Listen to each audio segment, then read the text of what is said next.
అదేవిధంగా ఇక్కడ ఒక క్లాత్ బ్యాగ్ ఉంది, ముందల జిప్తో ఉన్నటువంటి క్లాత్ బ్యాగ్ ఉంది. సో ఈ క్లాత్ బ్యాగ్ మీరు ఇప్పటివరకు వినూత్నమైనటువంటి, ఇప్పటి వరకు నేను ఒక 2 లక్షలకు పైగా, సుమారుగా 2 నుంచి 3 లక్షల సంచులు జనరల్గా ఎవరి చేతిలో ప్లాస్టిక్ కవర్ కనపడితే ఆ కవర్ తీసుకొని వాళ్ళకి ఒక సంచి బహుమానంగా ఇస్తూ ఉంటాను.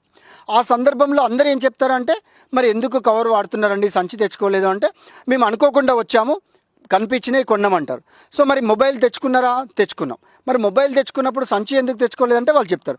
దానికి నేను పరిష్కారంగా ఏం చేస్తూ ఉన్నానంటే, ప్రతి ఒక్కరు మొబైల్ ఫోన్ తెచ్చుకుంటున్నారు, పర్సు తెచ్చుకుంటున్నారు లేడీసు. సో ఎప్పుడైనా కూరగాయలు కనిపించగానే కొంటున్నారు. అప్పుడు నేను ఈ పర్సులో ఏం చేశాను అంటే, సో ఈ జిప్ ఇలా ఓపెన్ చేస్తే వాళ్ళు ఇలా సంచిలాగా ఓపెన్ అయ్యి దాంట్లో కూరగాయలు తీసుకొని వాళ్ళు వెళ్ళిపోవచ్చు. అంటే మళ్ళీ ఇంటికి వెళ్ళగానే కూరగాయలు తీసి మనం అక్కడ పెడతాం, మళ్ళీ మొబైల్ ఫోన్ తీసుకుంటాం, పైసలు తీసుకుంటాం, మళ్ళీ బయటికి వెళ్ళేటప్పుడు యాజ్ యూజువల్గా ఏం తెలియనట్టుగా మామూలుగా పర్సు పట్టుకొని వాళ్ళు బయటికి బయలుదేరుతారు. ఏదైనా కొనాలి అనిపించినప్పుడు ఉదాహరణకి అప్పుడు ఏం చేస్తారు, ఓపెన్ చేసి మళ్ళీ కొనుక్కుంటారు. అంటే ఈ రకమైనటువంటి ఇన్నోవేషన్స్ మన సమాజానికి కావాలి.